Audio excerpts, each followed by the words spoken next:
"I don't need anyone," she said, and the wind carried it across the porch like a verdict. It was the kind of sentence a person builds a life around when the life they had planned has already burned down to the studs. She meant it the way people mean vows. She meant it the way a fence means a boundary. She had said it to the doctor, and to the reverend, and to her own reflection in the window over the wash basin. And she had said it enough times that the sentence had grown a shape and a weight and had settled into the corners of the house Samuel built like the smell of wood smoke in wool.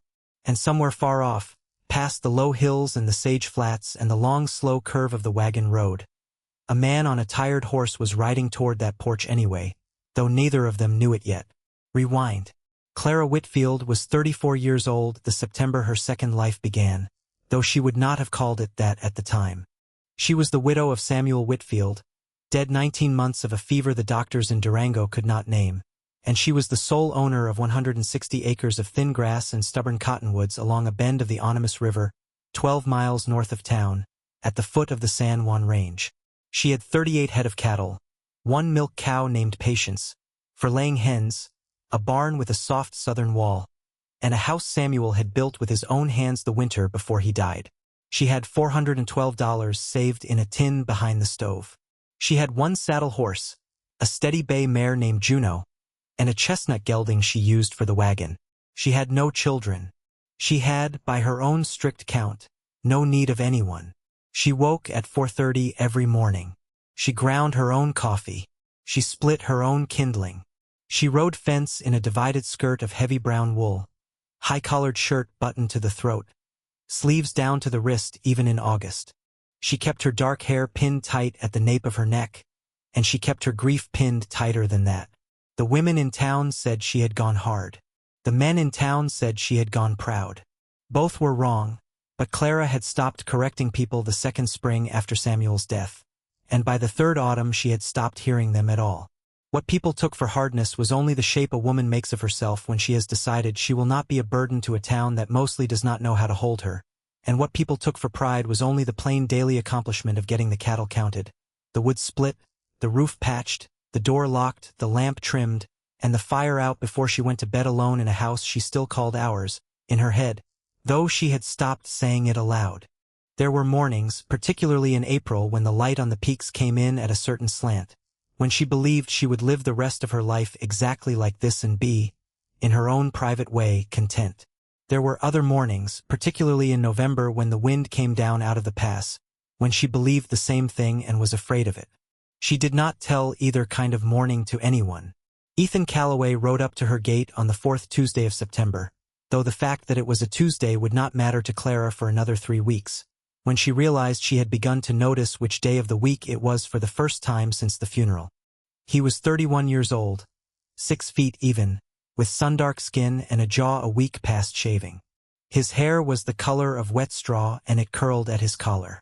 His eyes were a plain, steady gray, the color of the river in November. He wore a canvas coat gone soft at the cuffs, a brown wool shirt buttoned to the second button, denim trousers, and boots that had walked further than the horse under him. He carried a saddlebag, a bedroll, a rifle in a scabbard he had not drawn in 2 years, and one folded letter in his breast pocket, addressed in a hand he had known since he was a boy. He was Samuel Whitfield's cousin, second degree, from the Calloway side out of Pueblo. He had ridden 4 days to deliver news he did not yet know how to speak. He had lost his wife, Elena, 3 winters back to the same kind of fever that had taken Samuel, and he had lost the small ranch he had put in her name to the bank 6 months after that, and he had spent the 2 years between then and now hiring out to any outfit between Pueblo and the New Mexico line that needed a hand who did not talk much and did not drink. He was tired down to the last knot in his shoulders. He did not know that yet either. Clara met him at the gate with a Winchester across her forearm, not raised, not lowered. She had learned the trick of it the first winter alone. "You lost?" she said. "No, ma'am." He lifted his hat. "I'm found. Are you Clara Whitfield?" "I am." "I'm Ethan Calloway." "Samuel was my cousin. I've come with a letter from his mother." She looked at him a long moment. She looked at the horse, which was thin. She looked at the road behind him, which was empty. She looked at his hands, which were steady on the reins and did not fidget. "Come to the porch," she said. Don't come further than the porch. He said, yes, ma'am, and he did not come further than the porch. She read the letter standing at the rail, her back to him, the September light coming down gold through the cottonwoods. Sarah Calloway, Samuel's mother, wrote in a spidery careful hand that she was 71 years old and had cried for 19 months and had at last understood she could not leave her son's widow alone in the world without at least sending a piece of her family to stand in the doorway and be counted. She wrote that Ethan was a good hand, a decent man, quiet, and would not stay a day longer than he was wanted. She wrote at the bottom, I know you said you don't need anyone. I am not sending you someone because you need him. I am sending him because he needs somewhere to be. Clara folded the letter twice. She stood with her back to Ethan a full minute more. The porch boards were still warm from the afternoon sun, and she could hear, faintly, the hens in the run, and further off the low mumbling of a cow, and further off than that the wind moving in the cottonwoods, and she thought, standing there, that she had spent 19 months building a house of quiet around herself, and here at her gate was a man who had not made a single sound she had asked him to stop making. There's a bunk in the barn, she said, without turning. You can have it tonight. Tomorrow you ride on. Yes, ma'am. I don't need anyone, she said. And this time she said it to him directly, over her shoulder, so he would understand her clearly. I want you to know that before you unsaddle. Ethan Calloway looked at her steady, with the plain gray eyes, and he did not smile and he did not argue. He said, I heard you, ma'am. I'm not here to be needed. I'm just here to be useful for a day, if you'll let me, and then I'll go. She turned then, because his answer had not been the answer she expected, and she looked at him for what she would later understand was the first real time. He was tired. He was hungry. He was not asking for anything. She saw, in a way she could not have said aloud, that he had been carrying his own grief for a long time, and that he was very careful with it, the way a man is careful with a lamp in a barn full of hay. Barns through the gate, she said. Waters at the trough. Suppers at 6. Don't be late. He was not late.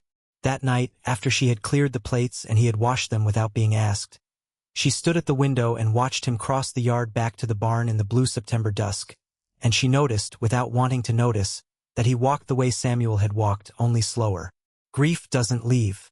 It just learns to share the house with other things. In the morning, Ethan Calloway was up before her, which she would not have believed possible if she had not seen it with her own eyes. The south wall of the barn, which had leaned 3 inches out of true for 2 winters, was braced with fresh-cut cottonwood posts and a length of new rope tension he had rigged from the loft beam. He had not asked. He had not announced. He was standing at the corral in the pale dawn light, hat off, coat off, sleeves rolled to the elbow, looking at the wall the way a doctor looks at a patient who is going to live. I said, tomorrow you ride on, Clara said from the porch. Yes, ma'am. I will. The wall would have gone in the first hard snow. Couldn't leave it. She looked at the wall. She looked at him. She looked at the wall again. She had known the wall was going. She had known it for 2 winters. She had priced the lumber in her head in April and had put the price aside for cattle feed in May, and she had lain awake in June trying to work out whether the wall would hold 1 more year, and here at the end of September, without a word from her, the wall was standing straight. Stay through the week, she said. There's a gate on the north pasture. I'll pay you $1 a day and board. I'll take the board, he said. I won't take the $1. You'll take the $1. No, ma'am. I won't. Board's enough. A man ought to be able to be useful for a week without charging his cousin's wife. She almost smiled. She did not. She said, suit yourself, Mr. Calloway. Ethan, he said. Suit yourself, Mr. Calloway, she said again and went inside. The week became 2. The 2 became 3. By the middle of October the north gate was hung true on new hinges. The chicken run had a proper roof for the first time in a decade.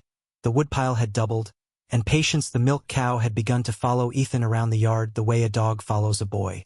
Clara found herself, on the morning of the 4th Tuesday, standing at the window with her coffee and thinking. Not a Tuesday, which she noticed, and then thinking, why on earth am I counting Tuesdays? He did not court her. He did not compliment her. He did not, in 3 weeks, say 1 word about her hair or her eyes or the sound of her voice. He said, the east window in the front room is set 2 degrees off plumb. If you'll allow it, I'll pull it and reset it before winter. You'd have better light in the morning that way. She said, do what you think best. He did it in an afternoon. When she came in from the barn that evening, the low October sun was coming through the reset window at a new angle, and it fell across Samuel's old reading chair in a bar of gold so clean and so kind that she had to sit down on the stair and press her palm to her mouth for a full minute before she could stand up again. That is what love looks like when it doesn't announce itself. It just quietly faces east. She did not tell him. She did not tell anyone. She went on with her days. She rode fence, she counted cattle, she took the wagon into Durango on the second Saturday of each month for flour and salt and thread, and she wore her high collar and her divided skirt and her hair pinned tight, and she was, by every outward sign, the same woman she had been in August. Only she was not. She had begun to bake bread on Wednesdays because he ate it on Thursdays. She had begun to set his cup on the table before she set her own. She had begun to notice, without meaning to, when the sound of his hammer stopped in the yard, and to feel, without permission, the small still second before it started again. The town began to notice him before she was ready for them to notice him. Mrs. Ida Pruitt, who ran the mercantile and had known Samuel since he was 14, said, "That's a steady young man you've got up at the place, Clara." Reverend Hollis said, "Your cousin by marriage was at service Sunday. Sat in the back. Didn't sing, but he stood when we stood." The blacksmith, Tom Reyes, said only he shoes his own horse. Not many do. And Nellie Rivas, who ran the laundry on the corner of 2nd Street and had opinions about every man in town, said, without being asked, that one washes his own shirts, Clara. In the creek. On his own soap. You could do worse. You could do a great deal worse. And Alma Coates, who had buried 3 husbands and was famously not sentimental, said to Clara across the counter of the post office, "A man who does the work before he is asked is a man who will not have to be asked later to be kind. Kindness is a habit. So is asking." Then she stamped Clara's letter and turned to the next customer. And then there was Josiah Bell. Josiah Bell was 42 years old, a widower himself, the owner of the second-largest cattle operation between Durango and Silverton, and a man who had been quietly and patiently paying respectful visits to the Whitfield place for 11 months. He was not a bad man. He was, by every measure the town used, a good one. He brought Clara a smoked ham at Christmas.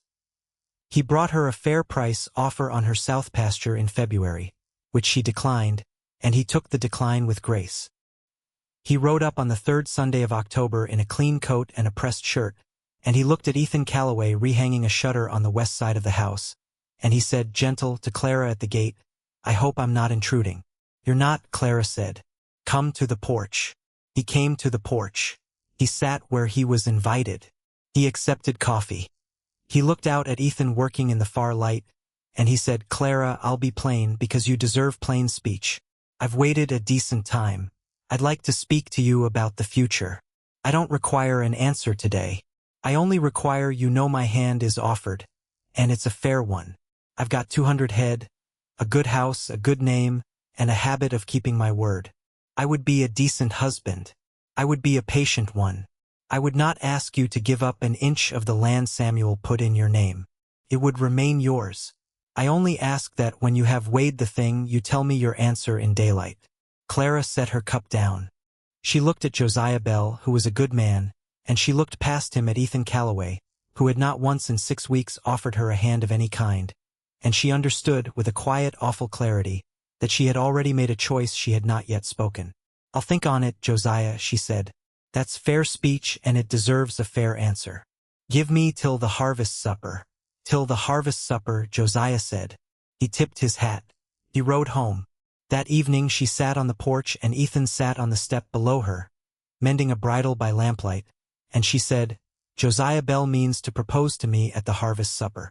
Ethan did not look up. He tied off a length of leather with hands that did not shake. He said, "Josiah Bell is a good man. He is. He'd give you a fair life. He would." There was a silence long enough that she counted her own breath 4 times in it. Then Ethan set the bridle down, and he looked up at her, and the plain gray eyes were not plain at all in the lamplight. "I've got no ranch," he said. "I've got a horse and a bedroll and $41 in my saddlebag. I've got a mother in Pueblo who's alone. I've got nothing to offer you that Josiah Bell can't outmatch 6 ways before breakfast." He paused. "But I'll tell you the truth, Clara, because you deserve plain speech too. I did not come here for 6 weeks. I came here for a day. I stayed because the south wall was going. I stayed after that because the gate was going. I stayed after that because I liked the way the light came through your window in the morning after I said it right. I stayed because I have been alone a long time, and this is the first place in 7 years that has felt like somewhere a man could set a lamp down. He stopped.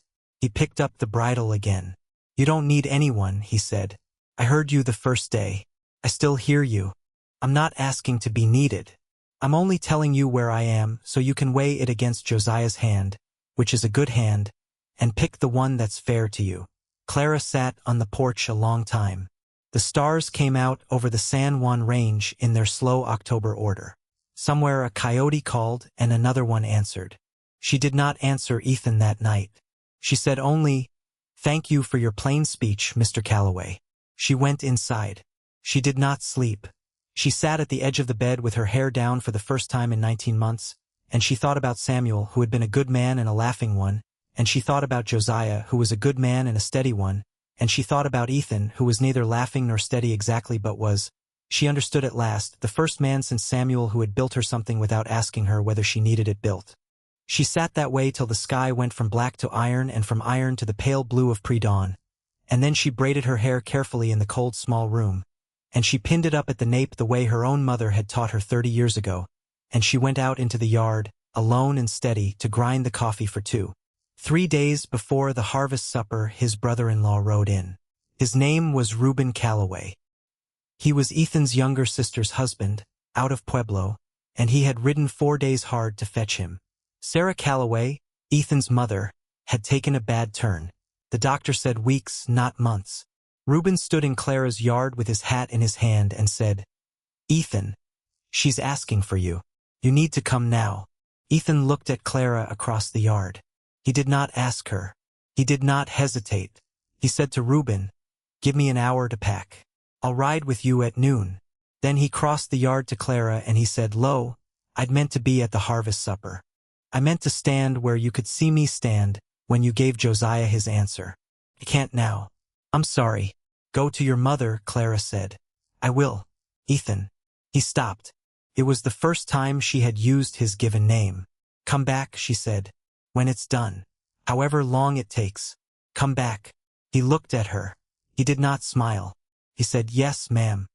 He rode out at noon with Reuben Calloway, and the yard was so quiet after they left that Clara could hear Patience chewing in the barn from the porch, and she stood at the rail a long time and understood that she had, at last, needed someone, and that she had said so out loud, and that the sky had not fallen, and the fence had not fallen, and the house Samuel built was still standing, and that grief had, at some point she could not name, learned to share the house with other things.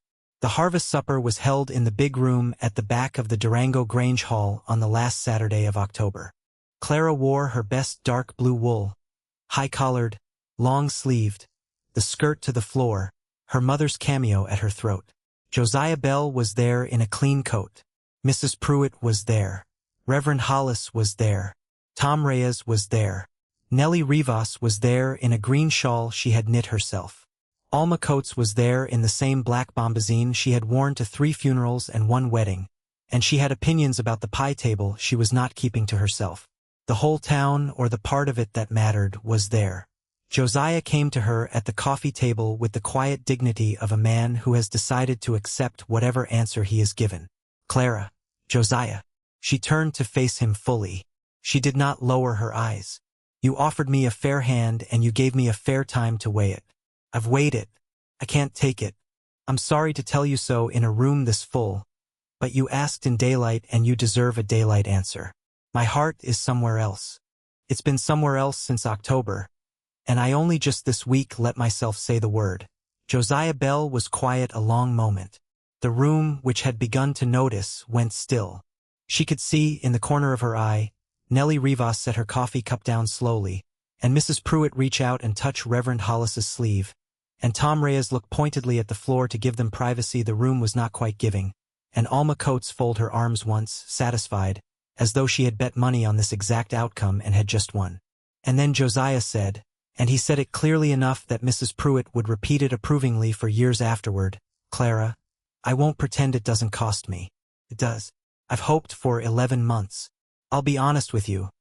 I had a house half arranged in my head for it, and a room I meant to give over to a piano I don't own yet, and I even asked my foreman last week whether he thought your bay mare would take to my paddock. So the answer costs. I want you to know that. He paused. His jaw worked once. But I'll tell you plain. If a man has already ridden 4 days to sit on your porch, and I've only ever ridden 4 miles, then he's earned a hearing I haven't. I hope he's good to you. I mean that. He paused, and then quieter, and if he isn't, my hand stays offered. It won't be offered twice, but it stays offered once more. He tipped his hat. He walked to the far end of the room. He accepted a cup of coffee from Mrs. Pruitt with a hand that was perfectly steady, and Mrs. Pruitt, who had known him 20 years, saw that it cost him and honored him for the steadiness. Clara stood at the coffee table and felt the room breathe out around her, and understood that she had just done a hard right thing in daylight, and that the town, which she had thought did not know her at all, had seen her clearly the whole time. She went home that night alone. She sat on the porch till the moon came up over the range. She said aloud, to no one, to Samuel, to the cottonwoods, to whatever was listening, I don't need anyone. Then she said, quieter, but I choose him. Then she went inside and slept, for the first time in 19 months, straight through till morning. He came back on the second Tuesday of December, which she was, by then, counting. She was at the north fence when she saw him. The snow had come 3 days before and lay 6 inches deep on the pasture, and the cottonwoods stood bare and silver against the gray sky, and she saw the horse first, and then the coat, and then the plain, steady gray eyes coming up the road. He rode to the gate. He did not dismount right away. He said, my mother passed on the 18th of November. She went easy. She said to tell you thank you for letting me stay long enough to bring her a piece of family before the end. I'm sorry, Ethan. I'm not, he said. I'm grateful. That's a different thing. He dismounted. He led the horse to the trough. He did not come further than the trough, because he had not been invited. Clara walked down from the fence in the snow, her divided skirt darkening at the hem, her breath white in the cold, and she stopped at the fence line where he stood on the other side of the top rail, and she put her gloved hand flat on the wood between them. I need to say something to you, she said, and I need to say it here at this fence, because this is where I have made every hard decision of my life for 19 months. I've stood at this rail with the Winchester, and I've stood at this rail with Samuel's letters, and I've stood at this rail alone. I'm standing at it now with you on the other side of it. Ethan Calloway, I told you the first day I didn't need anyone, and it was the truest thing I knew how to say. I still don't need anyone. Not the way I needed Samuel when I was 24 and afraid of my own shadow. I built the need out of myself with my own 2 hands over 19 months, and I'm not sorry I did. But I want you. I want you the way a person wants a lamp in a room she was already warm in. I don't need the light. I want the light. Come over the fence. Ethan Calloway looked at her across the top rail a long moment, and the plain gray eyes were wet, and he did not look away, and he said, quiet enough that only she could hear, yes, ma'am. He came over the fence. They were married by Reverend Hollis in the front room of the house Samuel built, on the last Saturday of January, with the low winter light coming clean through the east-facing window Ethan had set right in October.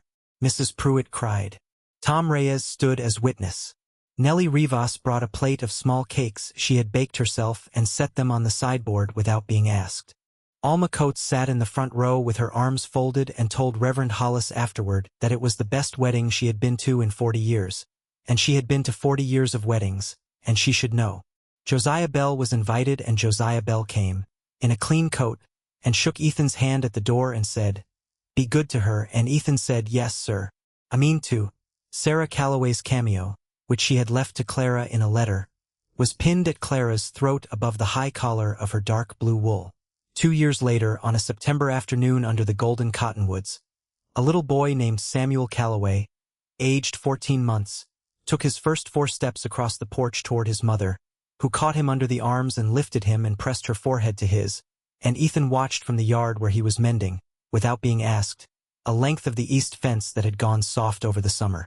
Clara looked up over the child's head and caught her husband's eye, and she said, across the yard, loud enough for him to hear, I don't need anyone. And Ethan Calloway, 33 years old now, sun-dark, plain gray eyes creased at the corners, set his hammer down and took his hat off and said back, I know it. That's why I stayed. And here is the plain thing I want to leave you with, friend, whoever you are, wherever you're watching from tonight. The world will tell you the loudest offer is the best one. It isn't.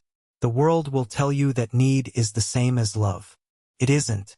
Need is what you feel when you are drowning. Love is what you choose when you have already learned to swim, and you decide in the daylight, with the fence between you and the door still open behind you, that the person on the other side of the rail is the one you want to come over. If you have someone in your life right now who is quietly, without announcement, fixing the wall you didn't know was leaning, setting the window that lets the morning in, standing at the back of the church without singing but standing when you stand. Please, look at them. Look at them clearly. Tell them, in your own words, in daylight, that you see it. Don't wait 19 months. Don't wait for a fever. Don't wait for a fence. Say the thing. In the daylight, while the door behind you is still open, and the person in front of you is still choosing to stand there, hat in both hands, waiting for you to be ready. Say the thing and mean it and let the sky not fall. Because the sky, as it turns out, was never going to fall. The sky was only ever waiting for you to look up at it and decide, out loud, who you meant to stand under it with. Thank you for riding this stretch of road with me tonight. Thank you for the comments and the kind letters and for coming back on Tuesdays. I read every one of them, and if you told me in the last video what country you're watching from, I want you to know I saw it and I was grateful, and I said the name of your town out loud to my coffee cup on a cold morning and thought about you.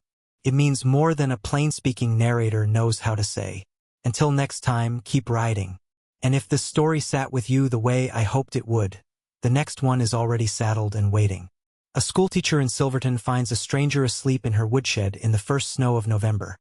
And by the time the thaw comes, she'll have to decide whether the man she's been keeping alive with hot coffee and quiet questions is the man she was meant to keep. Ride on with me. I'll see you at the next fence.